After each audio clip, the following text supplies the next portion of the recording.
Yang terhormat Bapak Profesor Dr. Haji Syamsu Andi Kamarudin MSc selaku Dewan Pembimbing.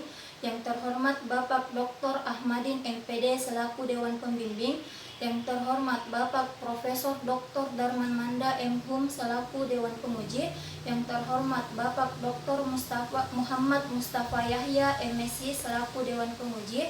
Yang terhormat Bapak Dr. Sulaiman Samad MSc selaku Dewan Penguji. Assalamualaikum warahmatullahi wabarakatuh. Puji syukur atas kehadirat Allah Subhanahu wa taala, karena dengan rahmat dan ridhonya lah sehingga pada kesempatan kali ini saya akan mempresentasikan hasil penelitian saya yang mana berjudul tentang stigma dan perilaku bullying di MAN 1 Senja Utara.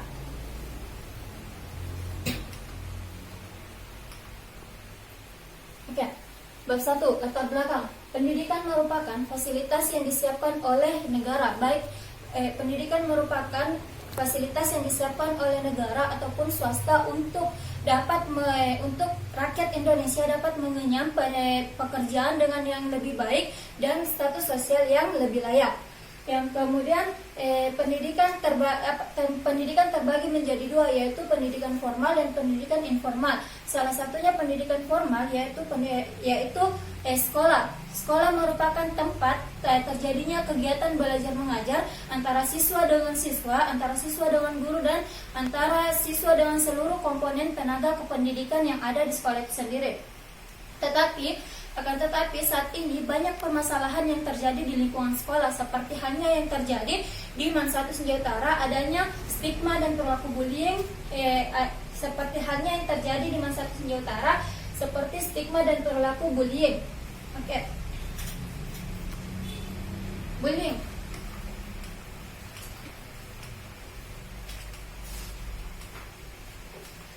Berdasarkan dari hal itulah peneliti merumuskan dua rumusan masalah, yaitu yang pertama, bagaimana bentuk stigma dan perilaku bullying di MAN 1 Senja Utara. Yang kedua, bagaimana kebijakan sekolah mengatasi stigma dan perilaku bullying di MAN 1 Senja Utara. Oke, bab 2 yaitu yang pertama stigma, yang kedua perilaku bullying. Stigma merupakan sifat pelabelan negatif yang diberikan oleh orang lain kepada seseorang untuk merugikan dalam bentuk tindakan maupun perilaku. Kemudian perilaku bullying adalah perilaku yang dilakukan oleh seseorang dengan sengaja untuk untuk menimbulkan suatu kerugian dan menimbulkan teror terhadap. Dalam penelitian ini menggunakan teori tentang kekerasan simbolik yang dicetuskan oleh Pierre Bourdieu. Kekerasan simbolik merupakan upaya aktor atau kelompok yang mengupayakan suatu makna sosial dan mengungkapkan dan menjelaskan realitas yang melekat pada diri aktor itu sendiri. Kekerasan simbolik terbagi menjadi 3 faktor, yaitu yang pertama modal, yang kedua kelas, dan yang ketiga habitus. Oke, selanjutnya penelitian terdahulu.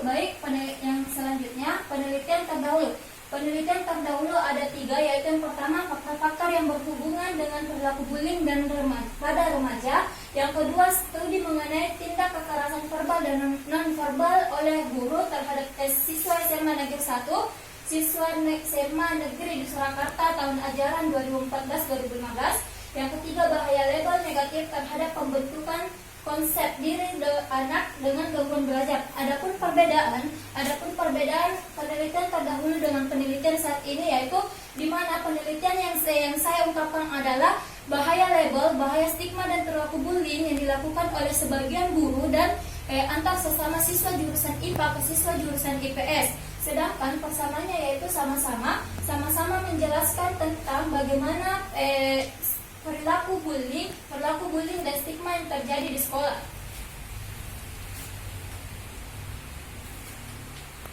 Oke, adapun kerangka konsep yaitu stigma dan perilaku bullying, kekerasan simbolik yang terbagi menjadi 4, yaitu modal, kelas, habitus, ranah atau area.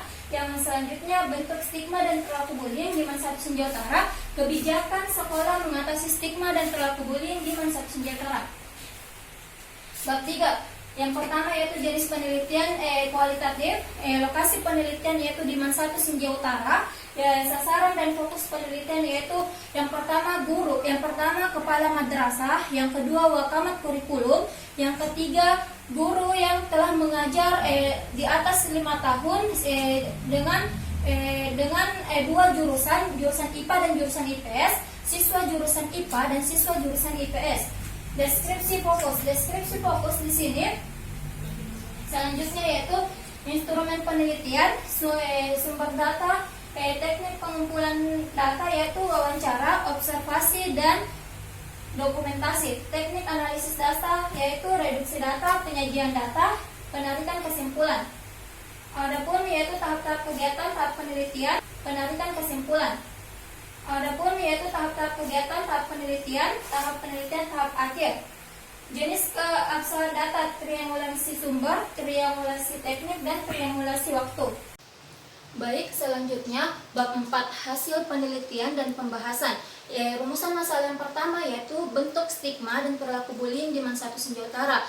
A yaitu stigma dan perilaku bullying siswa jurusan IPA ke siswa jurusan IPS. Berdasarkan hasil penelitian bahwa stigma dan perilaku bullying antara siswa jurusan IPA dan siswa jurusan IPS bisa dapat terjadi dikarenakan adanya kekerasan simbolik di mana kekerasan simbolik tersebut memiliki 3 faktor. Salah satu faktornya yaitu modal. Modal merupakan faktor yang lebih mengarah kepada siswa jurusan IPA ke siswa jurusan IPA ke siswa jurusan IPS karena siswa jurusan IPA merasa memiliki sebuah modal dengan keahlian dan kemampuan mereka dalam bertutur kata, berpenampilan, bergaul dan memiliki kedekatan yang cukup dekat dengan guru-guru dan memiliki kedekatan yang cukup baik dengan guru-guru yang ada di madrasah dibandingkan siswa jurusan IPS, sehingga sebagian guru yang ada di madrasah memiliki persepsi bahwa siswa jurusan IPA lebih layak dibanggakan ketimbang siswa jurusan IPS. Yang kedua yaitu stigma dan perilaku bullying guru ke siswa jurusan IPS. Yang kedua berdasarkan hasil penelitian bahwa stigma dan perilaku bullying guru ke siswa jurusan IPS karena adanya juga faktor kekerasan simbolik di mana faktor yang lebih mengarah ke permasalahan tersebut adalah habitus. Guru selama ini lebih cenderung guru tidak dapat menghilangkan kebiasaan lama mereka yang lebih sering menyudutkan setiap kesalahan yang dilakukan oleh siswa jurusan IPS. Guru hanya melihat bahwa setiap kesalahan yang dilakukan siswa jurusan IPS tanpa melihat bagaimana dari sisi baik siswa jurusan IPS tersebut. Kemudian guru di sini mereka lebih membanggakan siswa jurusan IPA ketimbang siswa jurusan IPS karena guru merasa bahwa siswa jurusan IPA dapat mudah diatur baik dalam proses pembelajaran maupun peraturan sekolah, sedangkan siswa jurusan IPS sangat susah diatur di dalam kelas. Idealnya sebagai seorang guru adalah membimbing, merangkul dan menghargai siswa-siswa yang ada di sekolah karena pada umumnya baik siswa tersebut masih berstatus siswa ataupun sudah alumni, mereka hanya mencari guru-guru yang lebih menghargai mereka. Oke, yang ketiga, siswa jurusan IPS terhadap guru yang melakukan stigma dan perilaku bullying. Fakta yang terjadi berdasarkan hasil penelitian bahwa stigma dan perilaku bullying ini yang dilakukan oleh guru dapat mengganggu konsentrasi belajar siswa, dapat mengganggu konsentrasi dan semangat belajar siswa jurusan IPS karena mereka tidak dihargai setiap proses yang mereka lakukan.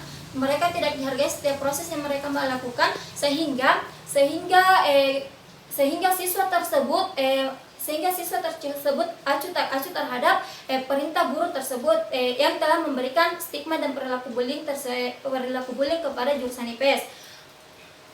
Siswa jurusan IPS setiap menginginkan bahwa setiap kesalahan yang mereka lakukan, setidaknya guru memberikan kesempatan untuk menjelaskan alasan mengapa mereka melakukan kesalahan tersebut. Permasalahan masalah yang kedua yaitu kebijakan sekolah mengatasi stigma dan perilaku bullying di Mansatu Senja. Kebijakan yang pertama yaitu kurikulum, dan kebijakan yang pertama yaitu pusat. Dalam hal ini adalah kurikulum.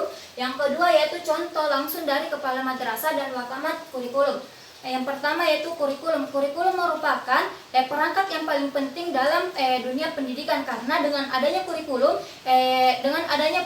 pendidikan dapat terarah dengan lebih baiknya. Tetapi saat ini di sekolah dalam dunia pendidikan banyak permasalahan yang ditemukan, terutama masalah stigma dan perilaku bullying di Mansatu Senja Utara. Kurikulum mengatasi stigma dan perilaku bullying ini yaitu dengan salah satunya dengan menghapuskan penulisan peringkat di rapor dan tidak memberikan peringkat terhadap siswa-siswa yang ada di sekolah. Karena kenapa? Apabila penulisan peringkat atau pemberian peringkat kepada siswa otomatis ada yang lebih rendah nilainya ataupun peringkat terakhir, sehingga itu dapat menimbulkan pelabelan, menimbulkan stigma, dan dapat menimbulkan perilaku bullying verbal di antara sesama siswa. Kemudian yang kedua, kurikulum yaitu memberikan kesempatan kebijakan yang kedua itu kurikulum memberikan kesempatan kepada siswa, baik siswa jurusan IPA ataupun siswa jurusan IPS, memilih salah satu pelajaran yang ada di kedua jurusan tersebut. Maksudnya seperti lintas minat, siswa jurusan IPA memilih pelajaran yang ada di jurusan IPS, sedangkan siswa jurusan IPS memilih pelajaran apa yang mereka ingin pelajari yang ada di jurusan IPA. Kemudian yang kedua, contoh langsung dari kepala madrasah dan wakamat kurikulum. Contoh langsung yaitu berdasarkan hasil wawancara, berdasarkan hasil penelitian bahwa saat ini kepala madrasah dan wakamat kurikulum mengupayakan untuk mengimplementasikan kebijakan yang dikeluarkan oleh kurikulum. Sedangkan kebijakan yang ada di sekolah untuk menangani stigma dan pelabelan ini yaitu mereka memberikan contoh langsung kepada guru-guru bahwa stigma dan perilaku bullying ini sangat tidak diperbolehkan di lingkungan sekolah. Karena kenapa? Dapat membunuh karakter siswa jurusan IPS. Kemudian kebijakan sekolah ini contoh yang diberikan oleh kepala madrasah dan wakamat kurikulum, mereka selalu mengambil sebuah contoh dari siswa jurusan IPS yang sudah sukses ataupun sudah dapat berprestasi di lingkungan universitas. Selanjutnya bab 5 penutup. Kesimpulan. Stigma dan perilaku bullying dianggap bertentangan dalam dunia pendidikan. Kemudian yang kedua yaitu saran. Yang pertama yaitu Kementerian Pendidikan dan Kebudayaan Republik Indonesia. Yang kedua yaitu Departemen Agama Kabupaten Sinjai. Yang ketiga yaitu Madrasah Alia Negeri 1 Senja Utara. Itulah tadi hasil presentasi saya. Kurang dan lebihnya mohon dimaafkan. Billahi wabillahi. Assalamualaikum warahmatullahi wabarakatuh.